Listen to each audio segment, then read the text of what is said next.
کو یہ بھی پتہ ہونا چاہیے کہ ایران کے بعد پاکستان کی باری ہے. الحمدللہ رب العالمین ہم ڈٹے ہوئے ہیں. ہمارے ملک کو انہوں نے نشانہ بنایا تو ہم اپنے طرف سے اب تک دفاع کریں. کہ پروپیگنڈا جو چل رہی ہے کہ وہ ایٹمی تنصیبات اور فوجی اڈوں پر حملہ کیا، یہ بالکل جھوٹ ہے. اگر کوئی پیشکش بھی آتی ہے وہ کسی تھرڈ پارٹی کی طرف سے آنا چاہیے. امریکہ اور اسرائیل وہ جنگ کے میدان میں ایران کے خلاف ہیں. ایران اور اسرائیل کے درمیان جنگ جاری ہے. آج چوتھا دن ہے اور دونوں طرف سے حملوں میں شدت دیکھی جا رہی ہے. دونوں ممالک نے آئندہ بھی حملے جاری رکھنے کا اعلان کر دیا ہے. مشرق وسطی سے لگی آگ وسیع جنگ میں تبدیل ہونے کا خدشہ پیدا ہو گیا ہے. ایران نے اسرائیلی حملوں میں امریکہ کو برابر کا شریک قرار دے دیا. ایرانی وزیر خارجہ عباس عراقچی کا کہنا ہے امریکہ کو خمیازہ بھگتنا ہوگا. اسرائیلی حملے امریکی مدد کے بغیر ممکن نہیں تھے. انہوں نے دو ٹوک الفاظ میں واضح کیا ہے کہ جوہری توانائی کے حصول میں رکاوٹ بننے والا کوئی بھی معاہدہ قبول نہیں کریں گے.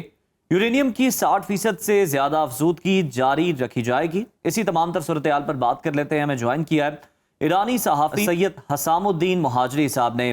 بہت شکریہ حسام صاحب، ویلکم ٹو سنو پاکستان.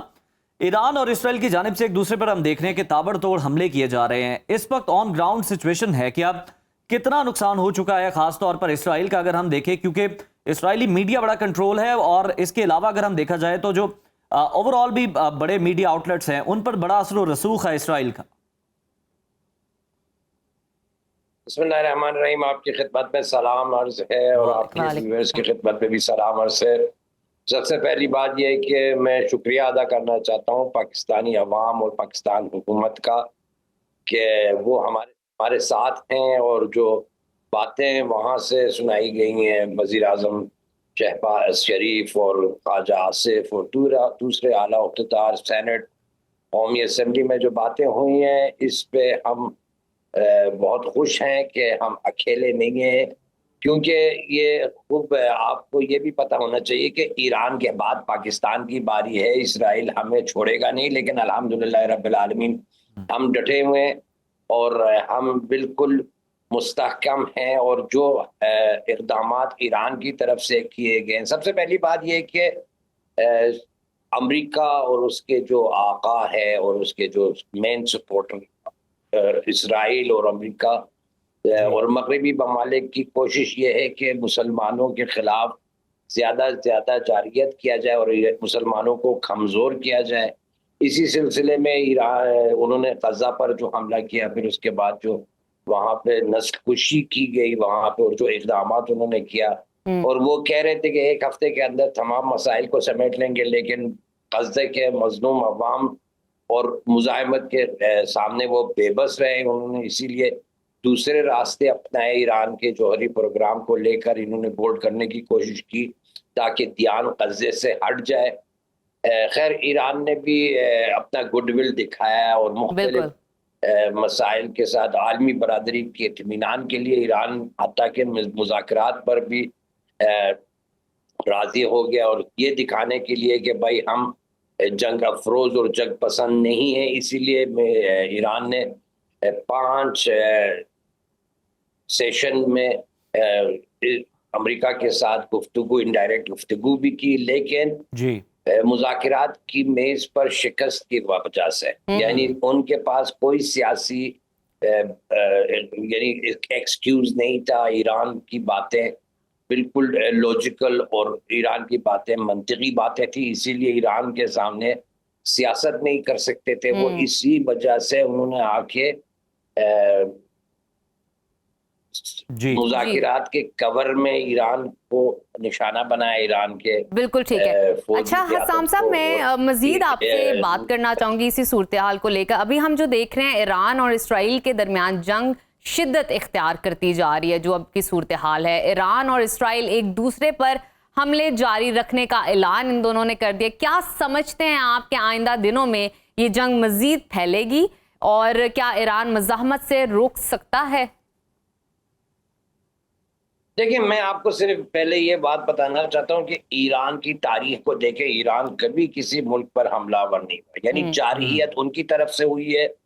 اب جو بھی ہماری طرف سے ہو رہا ہے وہ انتقامی یعنی ریٹیلیشن ہے، اور جو کہ اقوام متحدہ کے منشور کے مطابق ہمارا حق بنتا ہے کہ جب ہمارے ملک کو انہوں نے نشانہ بنایا تو ہم اپنی طرف سے اپنا دفاع کریں. یعنی ہم نے یہ جنگ شروع نہیں کیا, انہوں نے شروع کیا, لیکن ختم ہم کریں گے.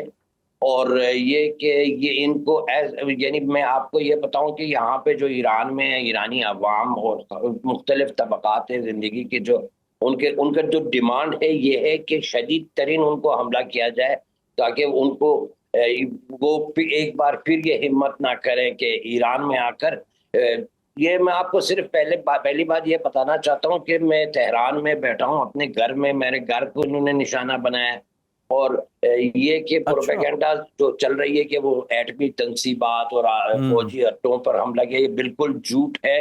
شاید فوجی اڈوں کو بھی حملوں کا نشانہ بنایا گیا ہے, لیکن زیادہ سے زیادہ جو چیزیں یہاں پہ دکھ رہی ہیں وہ یہ کہ ریزیڈنشل بالکل غزہ والی جو ہے وہی پالیسی ہے, سول آبادی کو نشانہ بنایا جا رہا ہے, زیادہ سے زیادہ رہائشی عمارتوں کو نشانہ بنایا جا رہا ہے, اور کہا یہ جا رہا ہے کہ ہم صرف فوجی تنصیبات کو نشانہ بنا رہے ہیں. حسام صاحب, اسرائیل ہم دیکھتے ہیں کہ جو چاہتا ہے اور جس کو چاہتا ہے ٹارگٹ کر رہا ہوتا ہے. ایران کی اعلیٰ عسکری اور جوہری قیادت کو شہید کر دیا گیا. صہیونی یلغار کو روکنے کے لیے ایران کی دفاعی حکمت عملی کیا ہے؟ اور خاص طور پر ہم دیکھ رہے تھے کہ ایرانی سپریم لیڈر کے حوالے سے بھی جو ہے وہ خبریں آ رہی تھی, اور امریکہ کا یہ کہنا ہے کہ جی ہم نے اجازت نہیں دی اس طرح کی کسی کارروائی کی اسرائیل کو. تو کیا دفاعی حکمت عملی تیار کی گئی ہے, اور ساتھ ہی ساتھ یہ جو جتنی اہم قیادت ہے ان کی سیکیورٹی کو کیسے انشور کیا جا رہا ہے اس صورتحال کے اندر؟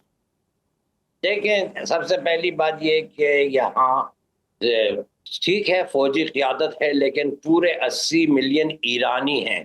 یعنی آپ کو پتہ ہے کہ ہماری یہ انقلاب کے بعد کی تاریخ کو دیکھے, انہوں نے ہمارے صدر شہید رجائی کو شہید کیا, ہمارے وزیر اعظم کو شہید کیا, وزرائے مختلف وزراء کو انہوں نے نشانہ بنایا.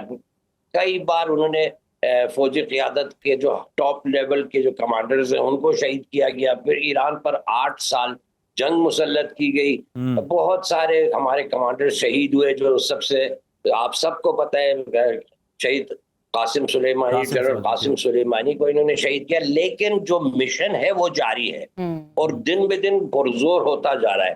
آپ ان 47 سالوں کو دیکھیں, ایک لمحے کے لیے ایران کی افسردگی, ایران کی پیش رفت مختلف میدانوں میں, فوجی میدان, علمی میدان, ہر لحاظ سے میزائلی ٹیکنالوجی, جوہری ٹیکنالوجی, اس میں کبھی ایران کی پسپائی آپ نہیں دیکھتے. آج الحمدللہ ہم 60% افسردگی کر رہے ہیں. تمام کیجولیٹیز کے باوجود ابھی ہمارے جو اقدامات ہیں وہ جاری ہے. میں آپ کو یہ بتاؤں کہ مطالبہ ایران میں یہ ہے کہ جلد از جلد کوئی ایسا اقدام کیا جائے کہ ان کا منہ توڑ جواب دیا جائے. میرے خیال میں ایرانی عوام میں سے 99% کی خواہش یہ ہے کہ حالانکہ رہبر انقلاب کا بھی فتویٰ ہے کہ ایٹم بم نہیں بنانا چاہیے, ویپنز آف ماس ڈسٹرکشن نہیں بنانا چاہیے, لیکن ایرانی عوام کا مطالبہ یہ ہے کہ جلد از جلد کوئی نیوکلیئر ٹیسٹ کیا جائے تاکہ ان کو ان کا جواب دیا جائے. میں آپ کو ایک بات بتاؤں, آپ گزشتہ دنوں میں آپ دیکھ رہے ہیں نہ صرف یہ 3-4 دن بلکہ اس سے پہلے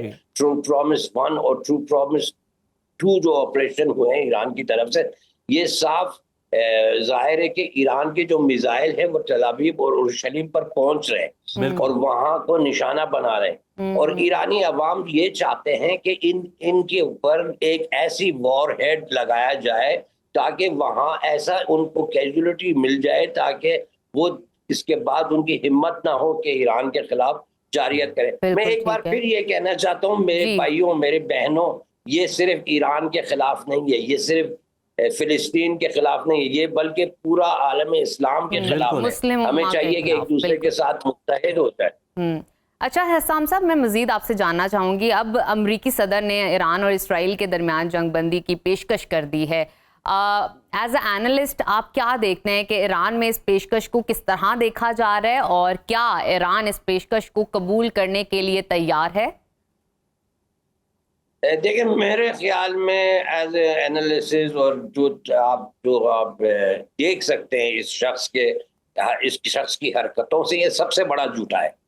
یہ جو بھی کہتا ہے یہ جھوٹ ہے. ایران کو اسی جھوٹوں کی وجہ سے البتہ ایران کبھی بھی اس ٹرمپ پر مطمئن نہیں تھا, لیکن انہی جھوٹوں کے بلبوتے پر ایران کو انہوں نے مذاکرات میں انگیج کر کے ایران پر حملہ کیا.